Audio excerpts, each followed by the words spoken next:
I'd like to now introduce first Nicole German from LinkedIn. She's the head of marketing for Canada and Latin America. And also Glenn Brown from Twitter. He's the director of business development. We're going to have a quick sort of Q&A session and talk a little bit about, how to understand social media and how to leverage social media. I think that's one of the main objectives of this panel session, and really what's in people's minds in terms of how to take advantage of all of this. Welcome. Thanks for joining us today. The first question, Nicole, how should advertisers therefore sort of be best leveraging social media in Latin America, based on what we've talked about? Great.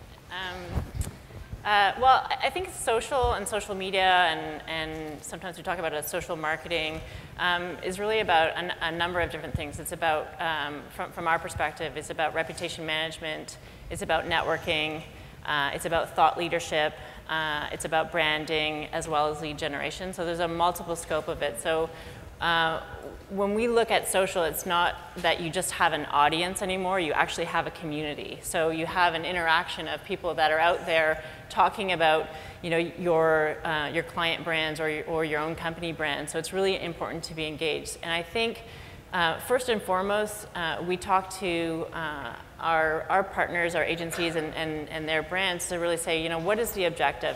Who is the audience? So start with that target. Look at the networks, the social networks that really target those audiences best, and then begin to build a presence for your brand within that network. So first and foremost, build your presence so that you have a place to kind of showcase your brand, your personality. Then begin to build your community. That's through engaging, building your network, building out groups. And then it's really about engagement, and you were talking about engagement. And once you have that community, you're beginning to engage them with the right message and the right audience, it's about the amplification. So while you talk about the power of connections, we talk about the power of the network. So I always use that little case of, it's not about your first degree connections, it's about those second degree connections. So if I was connected to the four of you up here, and you each have, let's say, 1,000 connections, what does that, how many people does that connect me to, right? So if I send a compelling white paper or some interesting piece of content, the ability to kind of amplify and share that brand through your networks and connections. And then really bring it back to, what was the objective in the audience. So it's important to also measure and make sure that you're kind of testing and learning and tweaking along the way from a perspective on that end. So. Terrific. Glenn? I like to think about social networking and social media as with a metaphor to help kind of simplify it. Whether it's from the point of view of an advertiser or a broadcaster or any kind of media company. And that is to think about kind of the root of the social part of the equation, and to think about social media as like a party, and to think about what are the steps you would take to be a good host for a party. The interesting thing about social media right now is that whatever your brand, whatever your content that you're creating, people are talking about it right now on these social networks. You could do a search right now on any of our social networks, and you'll see that people are talking about your brand, whether you've invited them to or not. So it's like a spontaneous party that's happening around your content or around your brand. And I think what the big opportunity is, it's very simple to actually be a good host of this kind of party. You just kind of issue a simple invitation. I think the example on screen right now is really interesting. If you see kind of hashtag FoMLA 11, think about that as really just a really compact, lightweight invitation. It tells you where the conversation's happening. It gives you a link to, if you click on it, say if you're on Twitter or if you're online, takes you to the conversation all aggregated in one place, where otherwise it might be a kind of diffused conversation happening around a bunch of different themes. You can actually make the hashtag a call to action where people can talk about it, the same way that on a party party invitation you would let people know how to dress or what the theme of the party is, etc. So I think that a really interesting and simple way to think about anything you do on social media is to think about it as hosting a general experience that you're having. And the question is, what kind of host are you going to be? It's going to happen. People are going to be talking about your content or your brand. And the question is, how much kind of guidance are you going to give them, and how much interactivity are you going to encourage? And Alexandre, what do you tell clients and brands in terms of how to best leverage Facebook? Yeah, so I think, I mean, it's interesting to see that, after working for, so many years in Latin America, what I see today from a social network perspective, it's exactly what happened in Latin America 10 years ago, 12 years ago, right? So we had, all of the portals coming to Latin America, big investments, big teams and everything, and the companies were just investing in those portals just because they had to. I mean, there was not a strategy behind that. And then, working in a search company, what happened was exactly the same. And I feel that Latin America is now going from just like seeing social network as, as something fashion and cool, of being something that it's really important by, all of the examples that we just discussed here today. I mean, how important it is to connect with your consumers. Your consumers are really talking to about your brand, about your company. So I think that the way that we see social networking in Latin America right now is to really thinking about what's the overall strategy and how can we help and leverage just connecting the people with the right consumers and making sure that the companies understand that it's much more than only having a presence in any of the social networks. It's much more about thinking about what's the right strategy, what do you want to accomplish, what do you want to connect, and I think that the social networks, just because what's happening right now, has the ability of really fulfilling all of those needs when we think about the strategy. Well, that's an excellent segue into my next question on the topic of strategy. Certainly with regard to Latin America, do you feel that a social media strategy should be country-specific, region-specific? Can a global social media strategy be effective? What are your views on the localization? Sure. So I'll take that first. I think that it definitely helps to have a targeted campaign if you know where your audience is. I would say that you should be open-minded about it, though, because you never know where you may be surprised where your audience is. And I think you have to be both kind of locally minded and targeted, but also globally minded. And I think that kind of strategy you can see people experimenting with in terms of having accounts in different languages, or maybe actually combining languages into a single account. A great example I like on Twitter and on Facebook as well is Shakira will post things in English and Spanish and Portuguese, actually, sometimes, all in the same account. Meanwhile, other account holders will do things like, or other brands like Football Club Barcelona will have separate accounts for different languages. So they'll have a Spanish, English, Portuguese, Catalan. They have fans all over the world, and they want to make sure they're addressing all of them. So I think it's not an either or, it's a both and.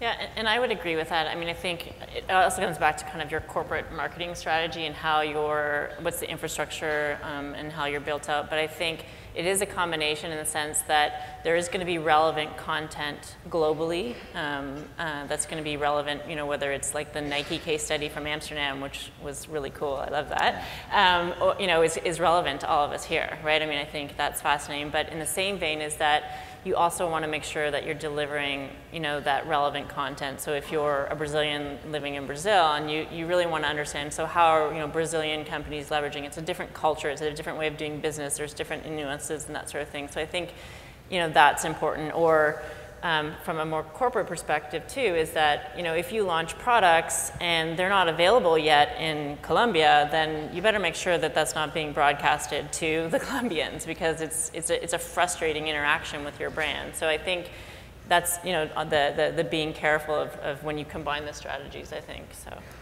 Yeah, and just, I think going back to both Glenn and Nicole, I think it doesn't have like one answer for that, right? I think that when you think about social networks and how relevant and how massive they are right now, right? When we think about Facebook with 800 million people connected, it really reflects what the societies are, right? So in society, some things make more sense to go global, some things make more sense to go local.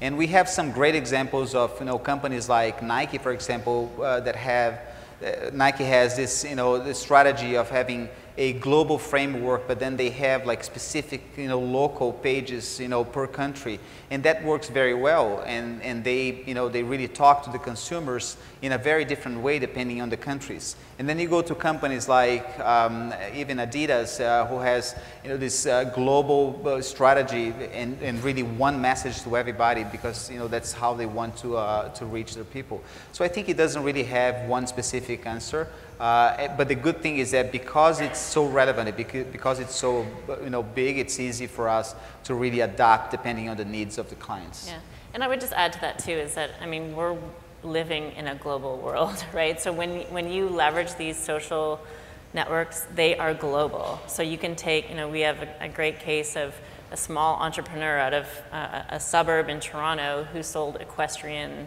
equipment. And she didn't mean to, but she actually has taken her business globally through LinkedIn by just sort of, and those kind of, oops situations can happen, but can be extremely positive too, right? So I think you need to really, be open-minded a little bit too as well. Very, very insightful answers. Quickly, let's talk about ROI, because our beloved digital platform is the most measurable of media, and really social media and the engagement that we've seen and the reach that we've seen. How do marketers calculate the ROI of their social media activities? How do you suggest they go about measuring that? So I think this is one of the most important discussions that we have with clients right now, is how we measure the return on investments in social media. I mean, there are many, many ways of companies to take a look and decide what's the best measurement. We go from number of fans or level of engagement, and when we think about internally at Facebook, just providing the right metric it's probably one of the most important challenges that we have right now when we discuss with the clients. But again, I mean, I think and I was in a discussion yesterday with a big client in Brazil, and we were just like discussing what's the best metric. I mean, can we use only the number of fans as a metric of penetration in the social networks? Maybe yes, maybe not. Maybe you can use the same level of share of the product in a country to define what's the right metrics, or what's the best metric in terms of engagement. Is 10%, 20%, 50%? It really depends. I think this is something that we've been discussing a lot. What I tell when I talk to my clients, and what I tell them is, I think it's really important to understand what's the objective of certain campaigns, and some are only increasing the awareness of a brand.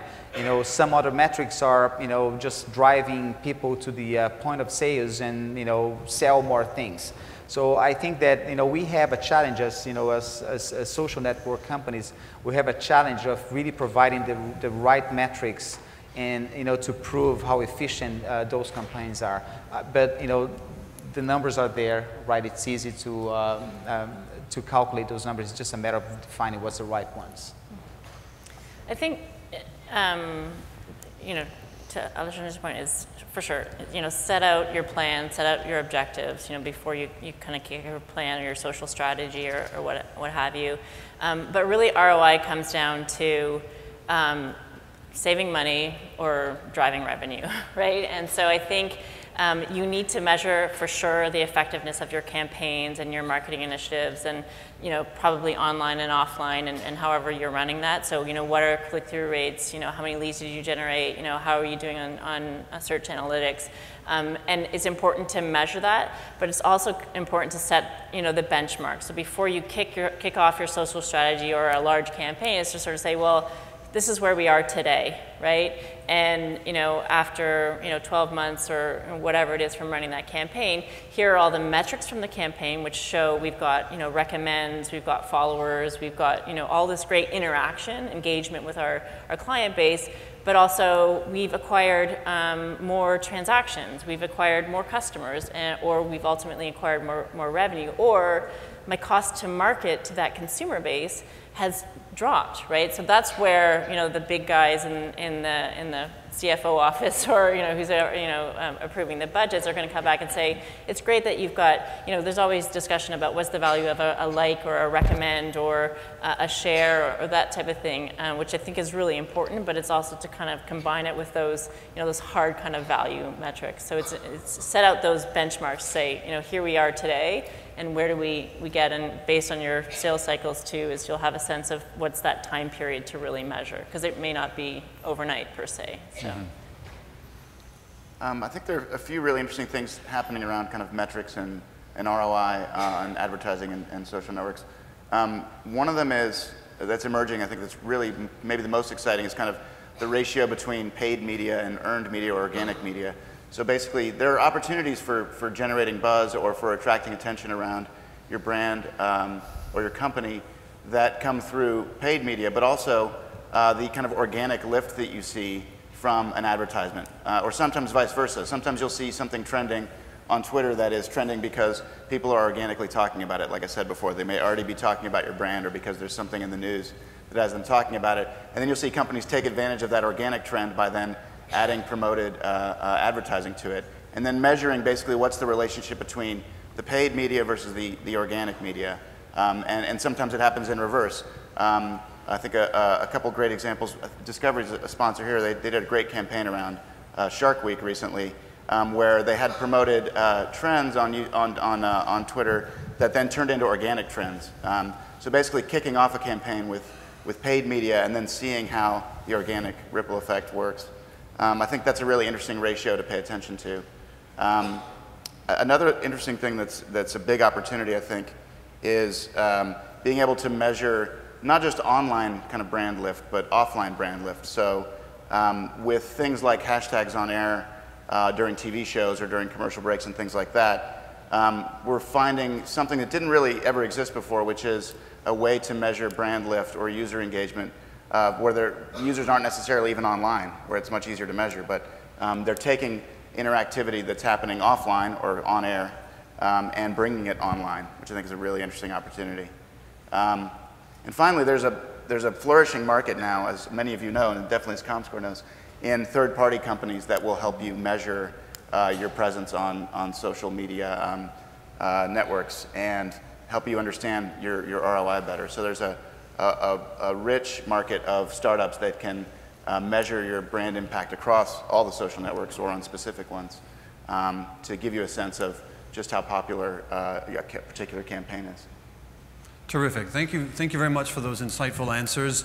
We're going to move on to the next session, so I'd like a round of applause for everybody for our terrific panel.